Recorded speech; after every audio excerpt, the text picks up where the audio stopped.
Kisah Rasul pasalnya yang ke-11 ayat 19. Dalam bagian cerita kita ini, Barnabas dan Saulus ke Antiokhia. Jadi kalau melihat kalender ini kurang lebih sudah tahun 44 ataupun supaya gampang 45. Jadi kurang lebih perjalanan pertobatan Rasul Paulus sudah 14 tahun. Jadi di sini muncullah dia kembali sesudah pasal 9. Dan gereja sudah keluar masuk di daerah Antiokhia. Mari kita baca ayat 19 mulai. Jadi bisa kita sedikit, kalau begitu di sini Injil sudah keluar dan semakin menebar, dan disinilah ada satu kota namanya kota Antiokhia. Sesudah nanti dari Yerusalem, maka kota Antiokhia lah menjadi kota yang terbesar dalam memberitakan Injil. Jadi bergeser Injil yang berporos di Yerusalem pada hari raya Pentakosta, sekarang Injil pindah ke daerah Antiokhia. Ya, mari kita lihat Alkitab kita. Barnabas dan Saulus ke Antiokhia. Sementara itu banyak saudara-saudara telah tersebar karena penganiayaan yang timbul sesudah Stefanus dihukum mati. Jadi kesan itu diungkapkan pasal 9, ayat 19 kembali. Padahal itu terjadi pasal 7. Mereka tersebar sampai ke Fenisia. Kalau ada map itu bisa kamu lihat ya, ke Siprus di mana kampungnya Barnabas, dan Antiokhia. Namun mereka memberitakan Injil kepada orang Yahudi saja. Jadi mereka ini memang sungguh-sungguh nasionalisme ya. Ya, itulah sebabnya juga makanya kalau kita tahu Nabi Yunus itu juga nasionalisme. Waktu dia diutus ke Niniwe. Itulah sebabnya makanya dia tidak mau ke Niniwe. Karena Niniwe itu bukan bangsanya. Ya, itu orang yang akan sebentar lagi menganiaya bangsanya sendiri. Jadi orang Yahudi ini nasionalisme sangat kuat.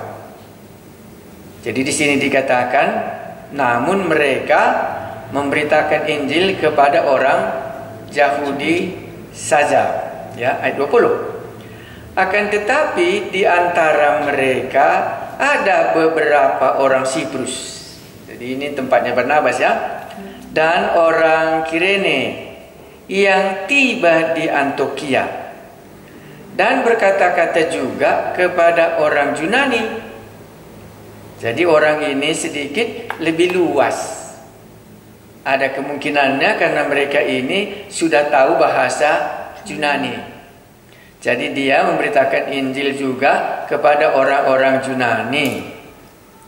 Dan memberitakan Injil bahwa Yesus adalah Tuhan. Jadi tema khotbahnya juga sudah berbeda. Kalau kita mengabarkan Injil, sebenarnya kalau kita ikut metode orang ini, maka kita harus memberitakan bahwa Yesus itu adalah Tuhan. Baru disambungnya ayat 21. Dan tangan Tuhan menyertai mereka. Dan sejumlah besar orang menjadi percaya dan berbalik kepada Tuhan.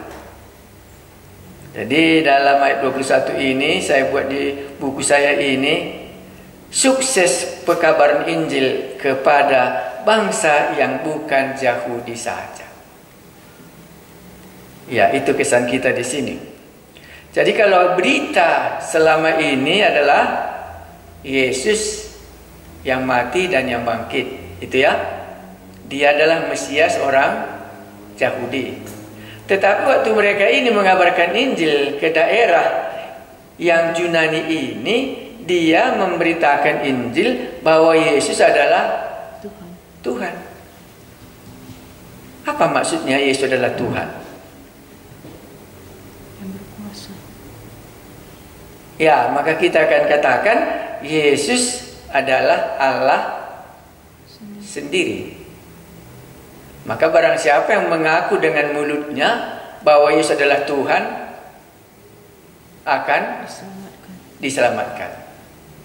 Jadi rupanya ada sedikit di sini bisa kita belajar yang baru. Memproklamirkan Yesus itu adalah Tuhan. Kita ingat itu supaya bisa kita membedakan, supaya berita kita semakin hari semakin luas. Ya, ini di sini. Yesus itu adalah Tuhan. Jadi bagaimana mereka mengungkapkan Yesus itu adalah Tuhan? Pastilah apa yang dilakukan oleh Yesus menunjukkan bahwa dia adalah Tuhan. Kalau kepada Cornelius kemarin ada 9 langkahnya khotbah. Bahkan dimulainya dari Yohanes Pembaptis sampai Yesus disalibkan dan sampai Yesus bangkit dari antara orang mati.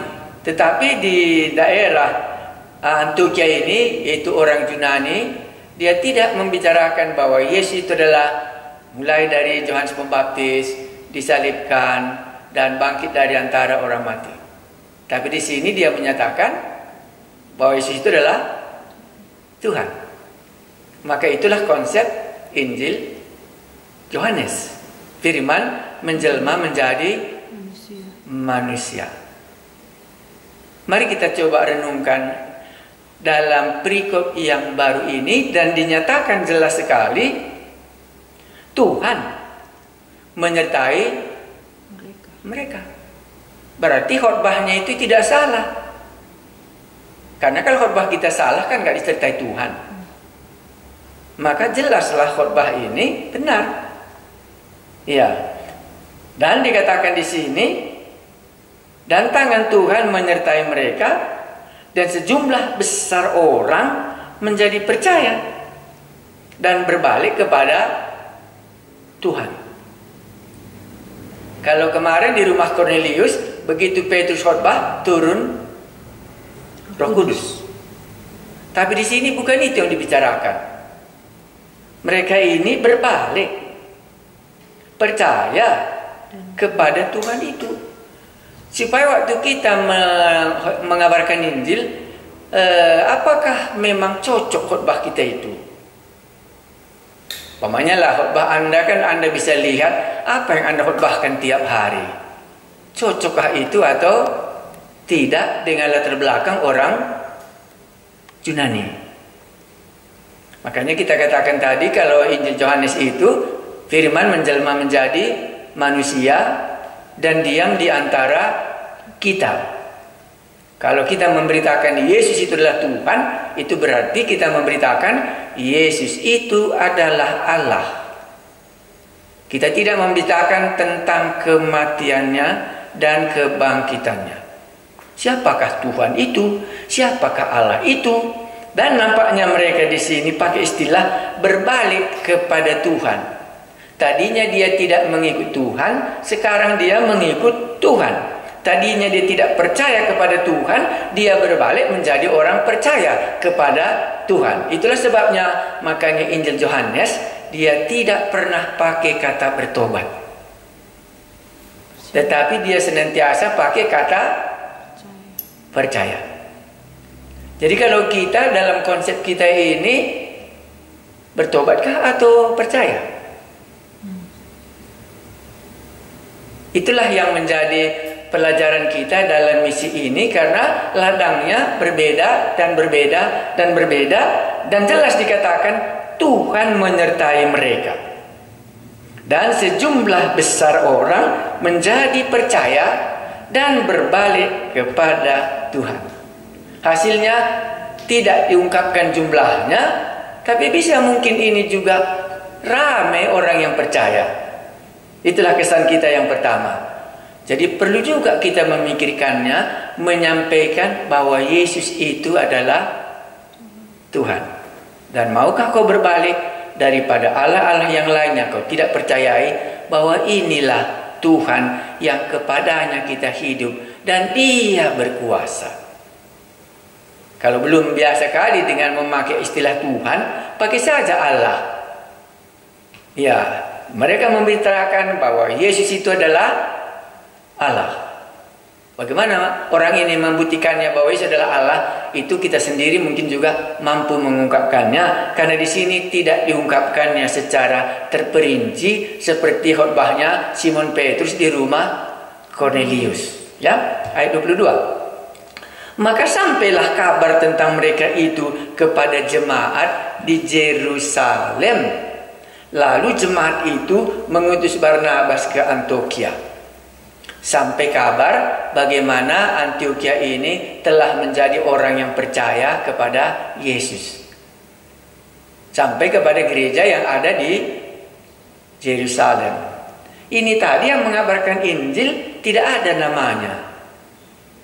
Bukan Petrus, bukan juga Paulus. Yang memberitakan Injil di sini dikatakan tanyakan, tetapi di antara mereka ada beberapa orang Siprus dan orang Kirene yang tiba di Antiokhia dan berkata-kata juga kepada orang Yunani. Jadi orang-orang ini adalah orang-orang yang meninggalkan Yerusalem, yang dianiaya oleh karena Stefanus itu. Jadi ini misi kaum awam. Orang-orang yang percaya berkumpul dan mereka memberitakan Injil, dan semakin banyaklah orang yang menjadi percaya. Itulah yang terjadi di Antiokhia, dan sampai kabar ini ke Yerusalem. Sesudah sampai berita ini ke Yerusalem, maka diutuslah Barnabas ke Antiokhia. Ya, jadi ada kemungkinan besar bahwa mereka ini pakai bahasa Yunani, jadi Barnabaslah yang diutus ke sana. Ya, mari kita baca. Setelah Barnabas datang dan melihat kasih karunia Allah, bersukacitalah ia. Memang Barnabas ini harus sukacita ya. Ia menasihati mereka supaya mereka semua tetap setia kepada Tuhan. Baru disambung kategorinya Barnabas 24. Karena Barnabas adalah orang baik, penuh dengan Roh Kudus dan iman. Sejumlah orang dibawa kepada Tuhan. Jadi datang lagi Barnabas, tambah kuat lagi tim mereka. Tadi orang-orang yang karena dia niaya meninggalkan Yerusalem mengabarkan Injil di Antiokhia, karena sudah ada orang percaya, minta lagi supaya dari Yerusalem juga datang, dan diutusnyalah Barnabas. Jadi Barnabas ini seringkali dikatakan dia orang baik ya. Jadi mungkinkah ada di tengah-tengah jemaat nggak orang baik? Pasti yang dimasukkannya di sini orang baik. Dia bisa menerima jemaat Antiokhia ini walaupun pakai bahasa Yunani. Walaupun mereka ini bukan orang Yahudi lagi, bisa diterimanya. Makanya di dalam apa seringkali dikatakan Barnabas ini adalah tugasnya yang paling menonjol adalah menjadi mediator, menjadi penengah, supaya di tengah-tengah mereka terjadi persekutuan. Kita ingat bagaimana waktu Saulus tidak diterima di Yerusalem. Maka Barnabas juga lah yang menjadi moderatornya sampai dia membawa sampai dia membawa Saulus kembali ke Tarsus. Di sini juga sama. Baru disambung di sini karena Barnabas adalah orang baik. Orang baik maksudnya sudah kita masukkan tadi ya, penuh dengan Roh Kudus. Jadi ciri-cirinya Barnabas ini sejak dia dipilih penuh dengan Roh Kudus dan iman. Jadi dia dituliskan di sini 3 kategorinya: beriman, penuh dengan Roh Kudus, dan orang baik. Dia bisa menerima orang itu.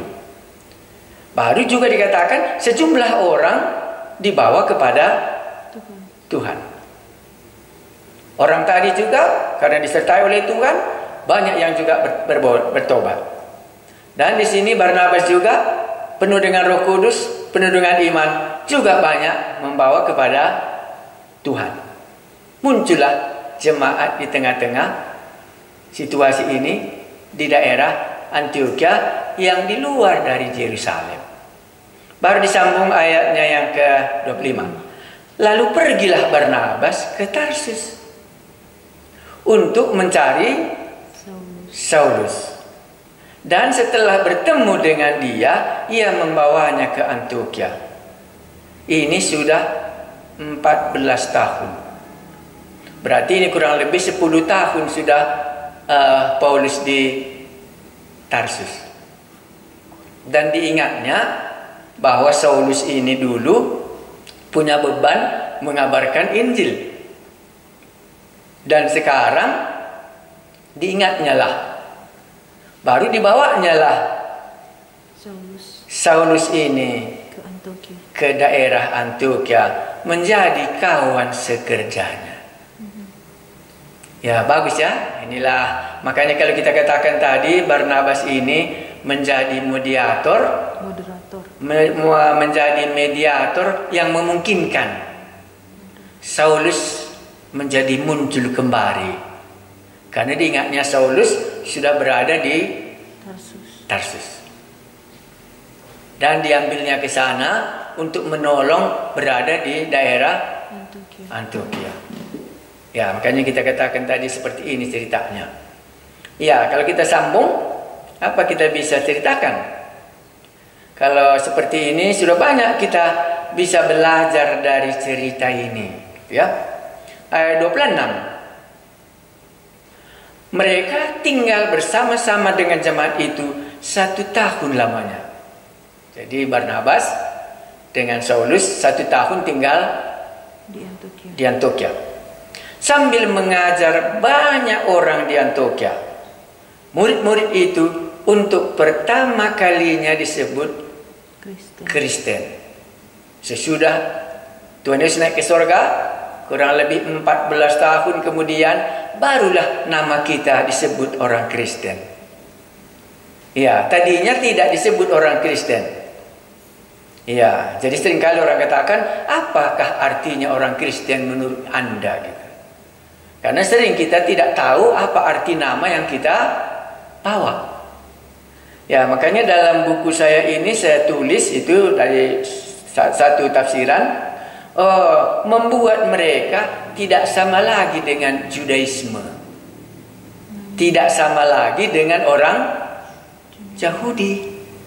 Maka dibentuknya lah namanya sendiri, itulah Kristen. Walaupun ini kemungkinannya bukan mereka yang menyebutkannya, tapi orang-orang lain yang menyebutkan bahwa orang ini adalah orang Kristen, membuat mereka berbeda dengan orang Yahudi. Bahwa orang ini disebut orang Kristen yang percaya tadi kepada Tuhan. Itu menjadi pegangan kita sekali di sini.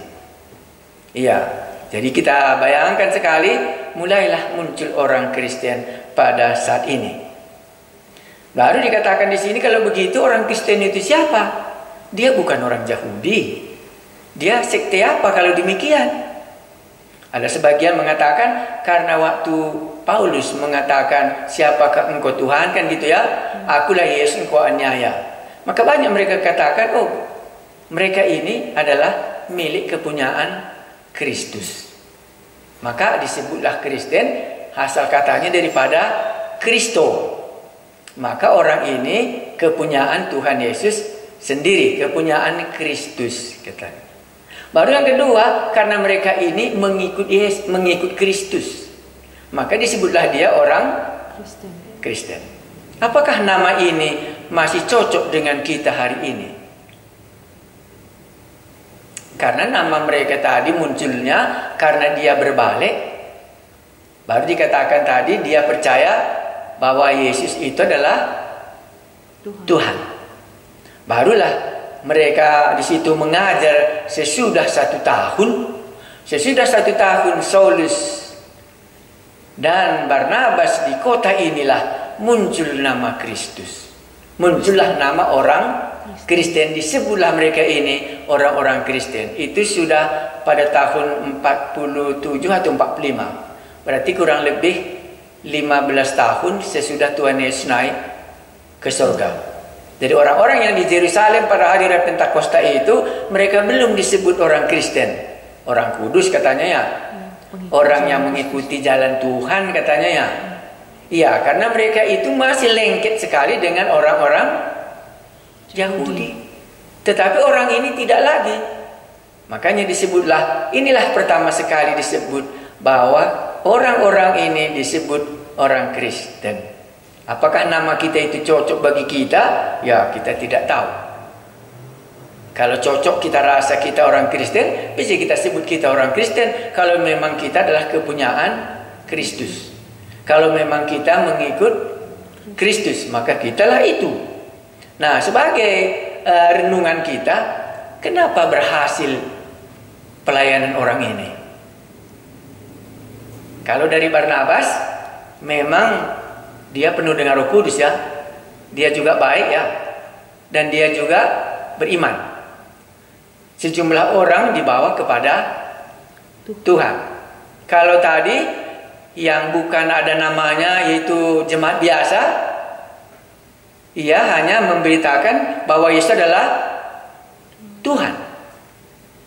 Dan mereka ini berbalik dan percaya bahwa Yesus adalah Tuhan. Dan inilah kumpulan orang ini. Jadi kalau kita memikirkan baik dari segi Barnabasnya maupun dari segi orang yang sudah meninggalkan Yerusalem dan berkumpul di Antioquia ini, itulah kemungkinan yang membuat mereka berhasil. Karena dikatakannya tadi di sini ayat berapa tadi, 21 ya.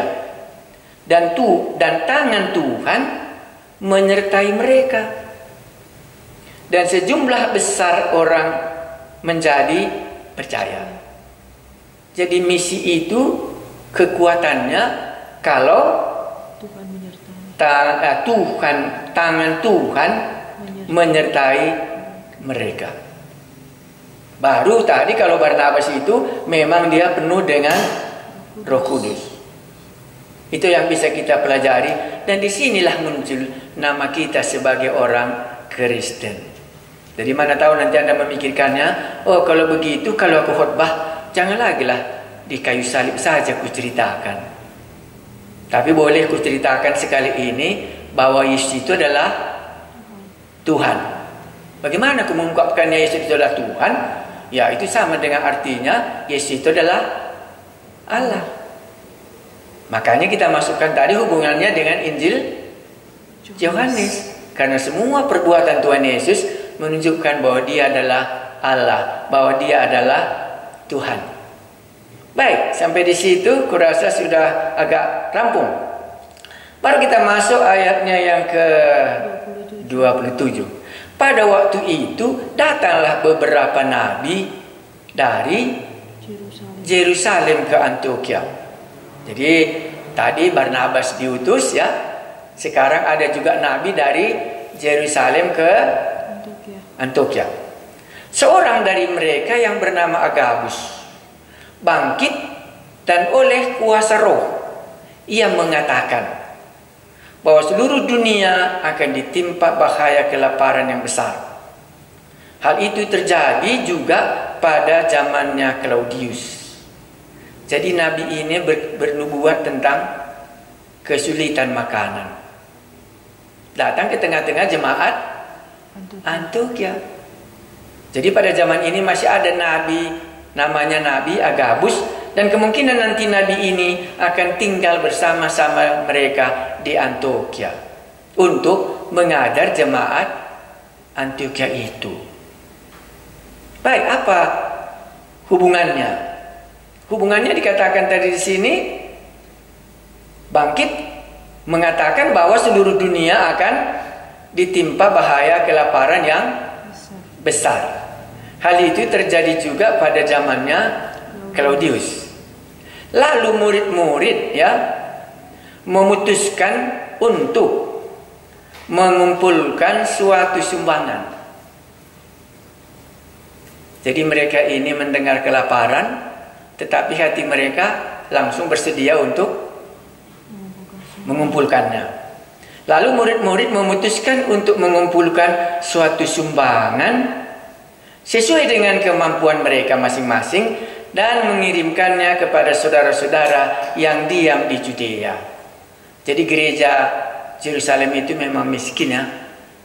Yang kaya adalah gereja yang baru berdiri Antioquia, tapi mereka memiliki keuangan yang cukup. Ya, pada gereja mula-mula di sana juga kita tahu mereka juga sangat miskin. Dan jemaat ini mulai memikirkan supaya mengirimkan persembahan ini kepada jemaat, walaupun mereka ini baru 1 tahun tadi waktu kedatangan Barnabas dan Saulus, tapi mereka punya beban untuk itu. Jadi memang hidup jemaat mula-mula juga kita tahu bahwa mereka itu senang membantu di tengah-tengah gereja. Jadi di sini dibantu mereka dari segi ekonomi, keuangan, karena memang Agabus tadi sudah menyatakan ada masa kelaparan. Jadi hidup jemaat mula-mula itu rupanya nggak bisa dipisahkannya keuangannya dengan imannya. Ya, jadi jemaat mula-mula di Yerusalem bisa kita bayangkan mereka itu adalah orang yang katakanlah miskin. Padahal itu yang orang yang percaya. Tetapi orang ini, orang yang di Antioquia, begitu mereka percaya, dan kebetulan mereka ini rata-rata juga orang kaya. Jadi ada uangnya, langsung dia kumpulkan. Disambung ayat 30. Jadi itu cirinya. Jadi kalau Anda mau melihat bahwa begini ceritanya pada abad pertama di mana Yesus meninggalkan murid-muridnya. Jadi bisa kita arah yang paling dalam, rupanya Yesus pada waktu itu tidak terlalu memikirkan kebutuhan jemaat. Tetapi Yesus sangat memikirkan tentang keselamatan pengikutnya. Tetapi ekonomi, rupanya kelihatannya Yesus tidak mempersiapkan murid-murid ini dengan uang. Makanya kalau kita ingat apa yang dikatakan oleh Simon Petrus, emas dan perak tak ada padaku. Supaya nanti waktu kita mengikut Yesus, bisa kita memikirkan uang itu tidak terlalu penting rupanya bagi Yesus, hubungannya dengan murid-muridnya. Walaupun bagi kita mungkin uang itulah menjadi pemikiran kita yang paling dalam. Baru disambungnya ayat 30, kalau Anda bisa merenungkannya. Hal itu mereka lakukan juga, dan mereka mengirimkannya kepada penatua dengan perantaraan Barnabas dan Saulus. Jadi mereka memang mengantarkannya ke sana. Saulus dan Barnabas merupakan salah satu dari pemimpin gereja yang ada di Antioquia ini. Bolehkah kita melihat iman kita sekarang, hubungannya dengan uang, dan apa yang dipikirkan pada gereja mula-mula mengenai uang? Ya, itulah yang mungkin nomor 1 kita dapat renungkan.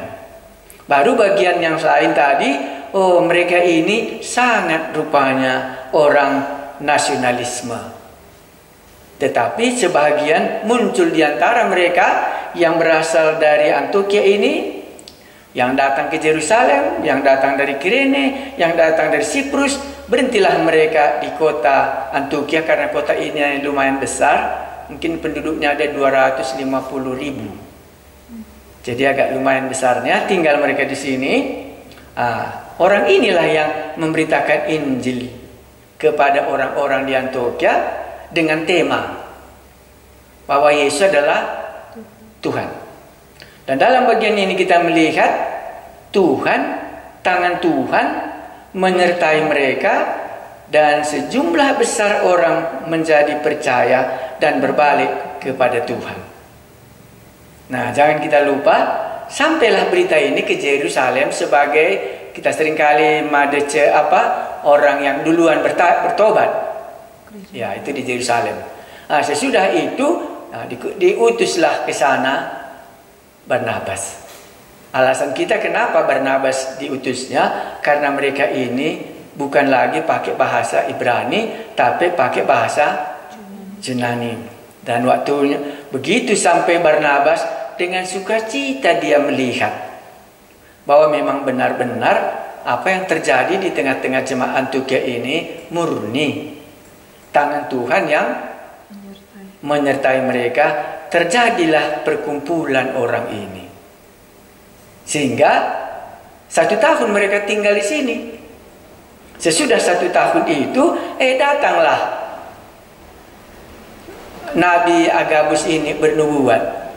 Dan karena mereka ini bukan orang Yahudi lagi, bukan lagi orang yang di Yerusalem, maka apa dibuat nama grup ini?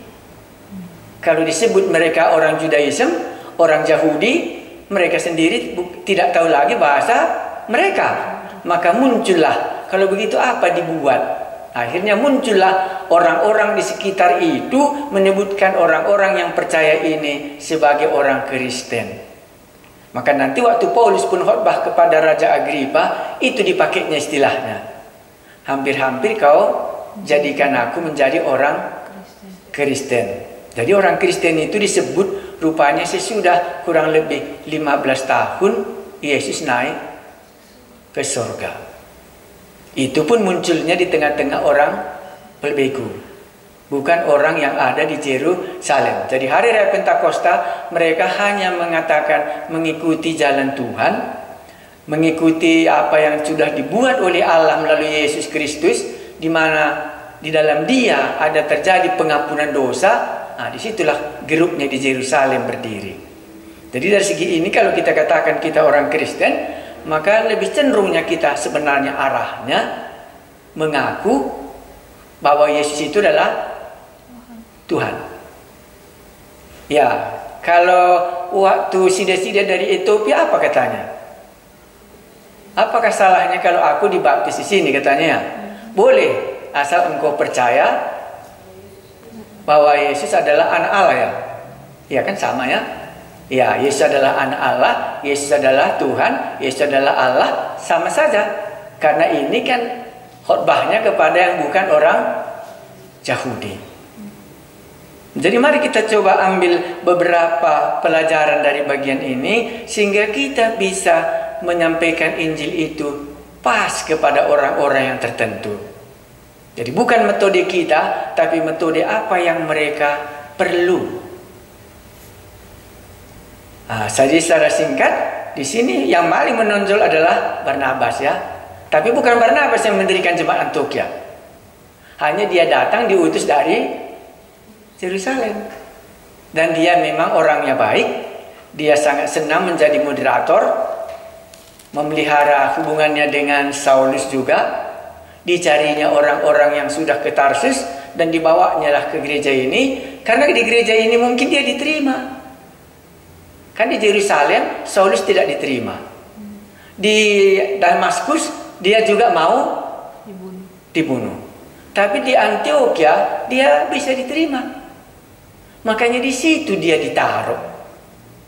Ini pelajaran yang besar bagi kita. Di mana bisa kita diterima, maka disitulah ladang kita. Karena orang menolak. Tetapi di sini waktu Barnabas ke sana dibawanya Saulus, diterima orang ini mengajar 1 tahun di Antiokhia. Jadi nanti di tengah-tengah jemaat inilah Saulus menghabiskan waktunya sebelum dia berangkat ke ladang misi bersama dengan Barnabas ini. Iya, jadi bagus ceritanya di sini. Jadi memang ini bukan rasul-rasul yang mendirikan jemaat. Ini hanya orang-orang yang sudah meninggalkan Yerusalem karena aniaya dalam Stefanus. Mereka berkumpul dan mereka mengabarkan Injil bukan kepada orang Yahudi tetapi kepada orang Yunani.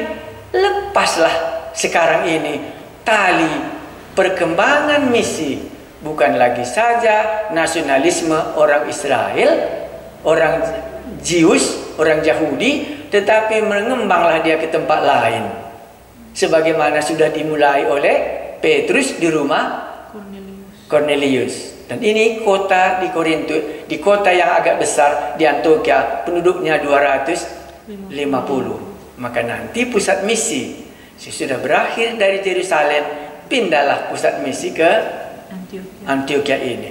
Dan disinilah basisnya nanti Saulus dan Barnabas menjadi pengutus misi bagi Saulus dan Barnabas waktu Roh Kudus nanti menyampaikan itu kepadanya pada akhir pasal 12. Jadi mari kita merenungkannya. Kalau begitu, kalau aku mengabarkan Injil, sebenarnya konsep apa yang kusampaikan? Karena di sini konsepnya jauh, Yesus adalah Tuhan. Yang aku tahu, Yesus mati di kayu salib. Tetapi di Antioquia, orang-orang ini tidak memakai istilah itu. Tetapi Roh Kudus juga turun atas, bukan, mereka juga menjadi percaya tangan Tuhan turut bekerja. Makanya misi tidak bisa kita katakan dan tidak bisa kita andalkan oleh kekuatan manusia. Tetapi misi adalah di mana tangan Allah turut bekerja waktu kita menceritakan bahwa Yesus itu adalah Tuhan. Mari kita berdoa. Aku rasa ini yang bisa kita dapat. Dan kalau Anda mau meniru hidup seperti Barnabas juga bisa. Barnabas orang baik, penuh dengan Roh Kudus dan beriman. Pada jemaat mula-mula di Yerusalem, dialah satu-satunya yang menjualkan tanahnya, membagikannya kepada jemaat. Dia orang Siprus, dan nanti penginjilan misinya pertama lewat Siprus bersama dengan Saulus. Nanti dibawanya keponakannya John Markus. Makanya kalau Anda mau, Barnabas ini orangnya baik dan dia bukan rasul, dia hanya ketujuh diaken yang dipilih. Tetapi dia mediator antara Saulus waktu Saulus ditolak di Yerusalem. Sehingga dia banyak membuat orang menjadi berguna di dalam kerajaan Allah. Ini juga diambilnya Saulus dari Tarsus, ditaruhkannya di mana jemaat ini perlu sekali untuk mengarahkannya karena nggak ada pemimpin mereka. Dan disitulah dia 1 tahun mengajari mereka ini. Dan sesudah itu datang Agabus, marilah kita menolong jemaat yang ada di Yerusalem karena mereka dalam kelaparan. Jadi Anda bisa meniru, melihat ini, aku melihat pekerjaan Allah dalam bagian inilah bagianku. Mari kita berdoa. Kami mengucap syukur kalau nasionalisme mereka membuat Injil itu tertahan. Tetapi lama-kelamaan Injil akan berkembang juga lewat orang-orang percaya. Dan di dalamnya lah Barnabas menjadi mediator, membuat Saulus kembali bisa dicari. Walaupun sudah 10 tahun Paulus ada di kampungnya sendiri di Tarsus, tetapi sekarang dicari dia, dan nanti di kemudian hari panggilannya bisa dilaksanakan melewati gereja di Antioquia ini.